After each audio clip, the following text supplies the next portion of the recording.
Então, esta noite vamos falar sobre o anticristo, né?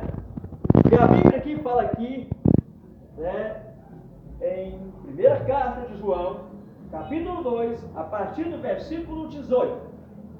Vou começar a ler essa parte para que possamos falar sobre o anticristo, porque aqui fala sobre a vida do anticristo. Capítulo 2 da primeira carta de João, versículo 18, para seguir. Filhinhos, já é a última hora, e como já ouvistes que o anti-Messias vem, também agora muitos anti-Messias já surgiram. Por isto conhecemos que é a última hora. Eles saíram dentre nós, porém não era dos nossos, porque se fossem dos nossos, eles teriam continuado conosco. Mas saíram para que fosse manifesto que eles todos não eram dos nossos. Mas vocês tendes a unção daquele que é santo e sabereis todas as coisas. Eu não vos escrevi porque vocês não conhecem a verdade, mas porque conhecem e porque nenhuma mentira pode vir da verdade. Quem é o mentiroso? Senão aquele que nega que Yeshua é o Messias. Esse é o anti-Messias, que nega que o Pai é o próprio Filho e que o Filho é o próprio Pai.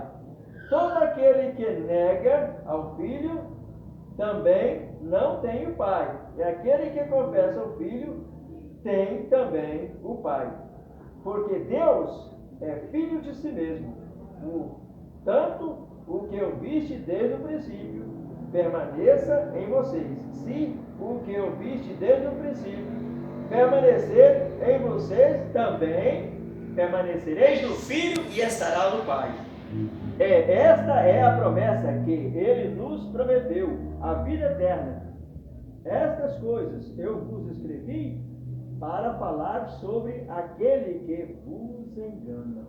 Quer dizer, então, a palavra falaria sobre aquele que ia nos enganar, né? Falando sobre o anticristo, começava sobre isso. Agora, para saber sobre o anticristo, nós temos que voltar aos bastidores da história. Porque lá está escrito sobre ele. Desde que o Apocalipse foi fechado, então, tudo se desenrola através da história da humanidade. Nós vemos, através da história da humanidade, que no ano 299 a 310, batizou no meio do povo de Deus um grego chamado Ambrósio. E Ambrósio, depois de ter chegado a diácono, anos depois, ele casou-se com outra grega como ele, e que se chamava Ambrosia. Ambrosia era gnóstica e feiticeira. E Ambrósio começou a pregar a palavra de Deus, misturado com gnose e feitiçaria, que era um sistema que a mulher dele seguia. Os bispos advertiu 3 vezes, ele não quis mudar, então eles o expulsaram do meio da congregação dos santos, né, que era o povo de Deus naquela época. E ele ficou indignado, né? E aí, como muita gente agradava das suas pregações, ele prosseguiu fazendo discípulo da sua seita. Para batizar os seus adeptos da sua seita, ele pegou e mexeu no livro, falsificou o livro de Mateus. No lugar que está escrito batiza em meu nome, ou prega em meu nome, ele colocou, né, batiza em nome do Pai, do Filho e do Espírito Santo, e começou a batizar os adeptos dele. Anos depois, ano 305, veio o concílio de Nicéia.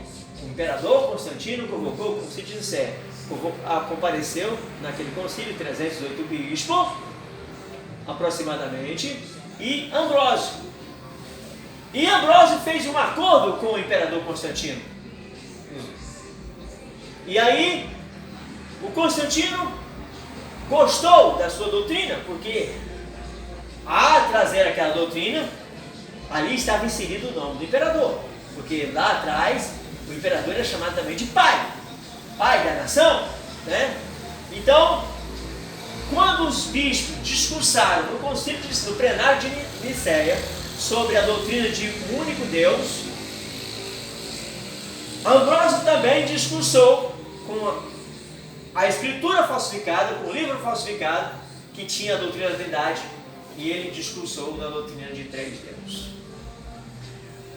Terminou-se o concílio, terminou-se as pregações, e de ambos lados, o imperador Constantino disse: de hoje em diante, quem não batizar com a doutrina da Trindade, que é o batismo do Pai, Filho e Espírito Santo, morre.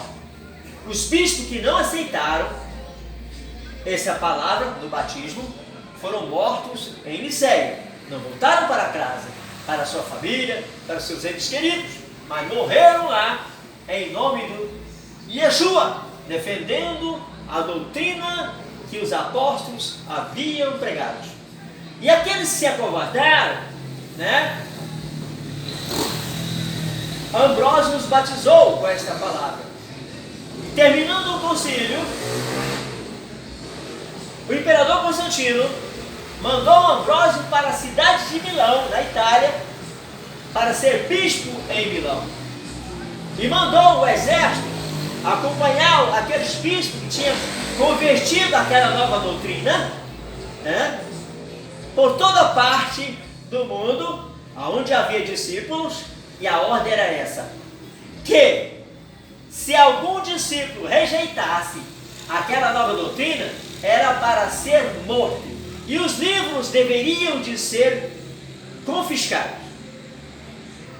Quando chegou em Israel, né, então os discípulos de Yeshua que estavam ali em Jerusalém e no território de Israel, eles enterraram os livros.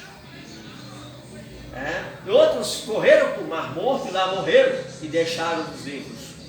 Agora, por que nós temos a Bíblia original hoje? Hoje nós temos a Bíblia original. Quando eu estudei história sobre isso, há 40 anos atrás, né, não se falava ainda. Mas hoje nós temos, através da internet, né, nós temos visto a Bíblia original, os scripts de Eusébio, datado do ano 200, a qual realmente condena essa doutrina da Trindade e mostra que ela não existia antes do 325, né, que é ou do ano 300, né, que quem criou foi Ambrósio, e isto proliferou pelo mundo afora. Primeiro foi uma ordem obrigatória, hoje as pessoas aceitam normalmente, né? Vemos que isso impregnou toda a terra com essa doutrina falsa, né? Mas graças a Deus, nesses dias nós podemos ver a verdade vir à tona, né?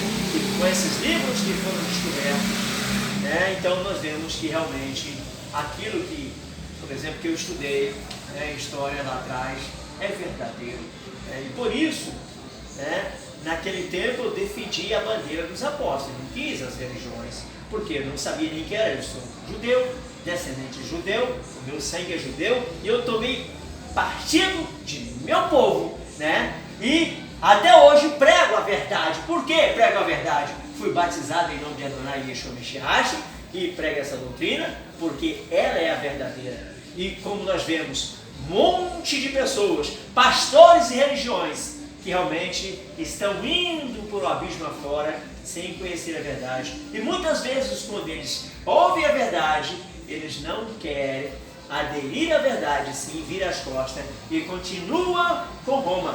Mas nós continuamos com Cristo, com os apóstolos que pregaram em Israel, que trouxeram a palavra verdadeira. Com eles permanecemos, com a doutrina de um só Deus, porque para nós judeus só existe um único Deus e nada mais. E por isso cremos, e por isso pregamos, e por isso estou aqui falando nesta noite, para que as pessoas possam abrir os olhos e saber que que a doutrina da Trindade não existia. E quem criou a doutrina da Trindade foi o anticristo, Ambrósio. Porque quando nós perguntamos, muitas vezes eu já perguntei para as pessoas, e o anticristo? Ainda vem. Não, já vem há muitos anos atrás. E a doutrina dele deixou ela. E eles estão todos seguindo a doutrina do anticristo, né? Todos vão seguir essa doutrina, porque a fundamental da doutrina de Ambrósio, a qual Constantino aprovou, porque nela tinha o nome do imperador. E o imperador romano é a primeira besta, né? Então nela se contém o nome da besta. Por isso fala que através, né, do batismo você recebe o nome de Deus, e através do batismo você recebe também o nome da besta. Porque todo aquele que é batizado com a palavra Pai, Pai é o nome da besta. Porque o homem chamado Pai, ele está sentado na cadeira dos imperadores desde o ano 747 até hoje. E por isso o mundo todo sendo batizado no nome da besta e pensando que está batizado no nome de Deus. Agora, quem trouxe essa doutrina para a besta formar a sua religião foi o Ambrósio, o anticristo, a qual trouxe essa doutrina e impregnou o mundo todo. E todo mundo vai na condenação com ele, porque não olha para o Calvário, não olha para Yeshua, né? As pessoas rejeitam o nome de Yeshua, até muitas vezes fala contra o nome de Yeshua, né? Fala que batizar em nome de Yeshua não é coisa de Deus. Olha, se é o nome de Yeshua que dá a salvação, se é o nome de Yeshua que dá a vida eterna, como falou ali, né? E que aqueles que têm a unção do santo, que é o Yeshua, então nós conheceríamos. Como Deus me trouxe esta palavra como eu estudei. E ali ele entrou em mim e mostrou para mim que era a verdade. E aquilo é a verdade. Como nós hoje sabemos que é a verdade. E que Israel criou a Bíblia correta, né? Para que o mundo possa ter acesso à verdade. E nós estamos esse dia presenciando essa glória. Porque isso é uma glória para a humanidade. Novamente poder pegar na palavra de Deus, como era no princípio, né? Como a doutrina que os apóstolos deixaram, que é a doutrina santa de Deus, né? Que os apóstolos deixaram para que a humanidade pudesse ser salva. Amém? Amém.